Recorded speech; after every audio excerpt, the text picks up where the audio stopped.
Hey my friends, welcome back. Another video.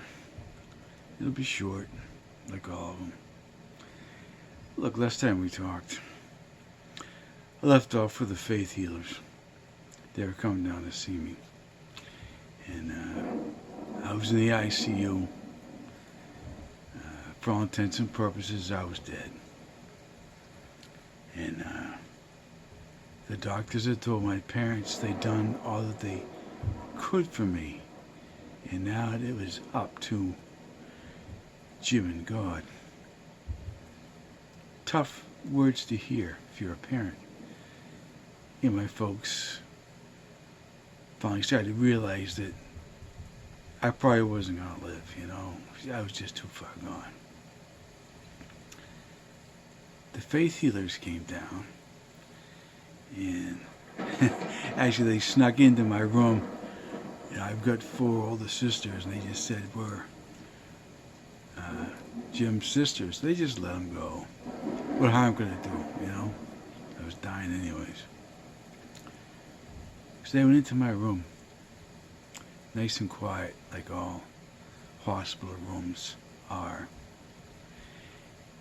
And they did their thing for me. And they laid their hands on me, and they did their faith healing. Unbelievable. I write about it in my book, Pen, Paper, Prayer. To think about it to this day, it blows my mind away. Actually, I didn't know exactly what type of imagery they used until, 4 years ago. No one told me. And it's kind of cool. It kind of blew me away. So they did their thing. And they also held a seance at one point in time, trying to get all the family together that wanted to try to communicate with me, because I was giving nothing back. It had been over a week, and things did not look good at all. So they did their seance, and I read about that as well in my book. And before they left the hospital, they pulled my sister Marty aside and said, "Look, Jim is trying to decide now between living and dying." I mean, that kind of blows me away, to have that choice. It wasn't a choice. It was my spirit didn't know what to do. And so I died for a little while, and my body was in my car on a cold, frigid December morning, slumped over the steering wheel, bleeding out. And but my spirit and that body associated with my spirit was back in my parents' house on Main Street in a beautiful brass bed. And outside it was oh my God, it was a beautiful summer's day. And I couldn't have been more warm and comfortable. My body was whole, and a summer's breeze was coming through the slightly open windows, just moving the curtains enough. And it was beautiful. I couldn't have been more comfortable. I could sense the breeze. I could hear the birds outside in the maple tree just outside the windows. And my sheets, they smelled like they'd been dried outside on the line. You know how that smell is. Oh my God, it is beautiful. It captures the outside in the fresh air and the salt air. And if it's possible to catch summer in fibers of a sheet, that's what they done. And I couldn't have been more at ease and more at rest. At this point, my spirit left that body and went up into the corner of the room and looked down on me, on this beautiful scene. And Next thing I know, I've left that body. There's no traveling to speak about.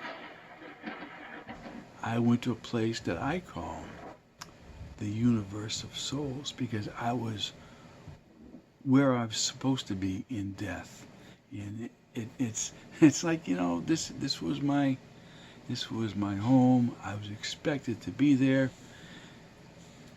and things couldn't have been better. I was surrounded by all the love I'd gotten from people in my life, and the love they were giving to me as they were thinking about me now or would be as the years go on. I mean, that's what you exist in. It is love, and it never diminishes, and it never ends. It's a beautiful, warm, light, fantastic space to be.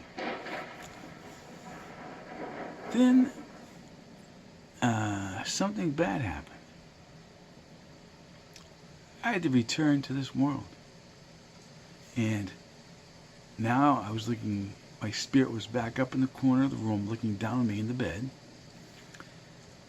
But it had to go back into me. And I got out of the bed, and it was a struggle. It was no longer a summer's day in that room with sunlight just gleaming through every window. It was cold. It was a dark day. It was a dingy brown in the room. And I had to struggle to move, just to walk. And this was me coming back to life, coming back to this world. This was the struggle. Not dying, but coming back here. And I'll never forget it because I had to walk past the bed that I could look down at my body in, even though I was walking in my body going out of the room. I know that's a tough concept to grasp, but that's how it was. And I was looking down at that body in the bed, and it was a beautiful summer's day again. And there was sunlight, there was warmth, the birds were back, and my sheets smelled like summer. And that's where I wanted to be. I wanted to be in that bed. Basically, I wanted to be dead. It was much easier. But I couldn't. Something propelled me to keep walking through the room and out the door. Once I was out the door, I stood still. And something was right there in my face. I don't know what it was, and I never will. But it was like it didn't want to let me go. But it finally didn't, and it like shrunk away from me and went through the cracks in the wooden floor beneath my feet. And I was alive again. My spirit was back in me. Now, there's a big difference here between... I don't remember anything because my brain wasn't there when I was in what I call the universe of souls, but my spirit was. When I had to come back to life, my spirit had to re-enter my body because that's where it belonged. And so that's where I get my recollection of being dead. That's how I know what it's like, because my brain wasn't there. My brain was dead and in my body. It took me a long time to be able to understand this association between my spirit and my brain. And how did I know these things? It kind of freaked me out. That's not the only thing that I know from my time being dead. It's all, no matter what, it's all good. It's all fantastic stuff. I'll be back next week. We'll talk again. Because believe it or not, I'd been in the accident, had been killed, I was smashed.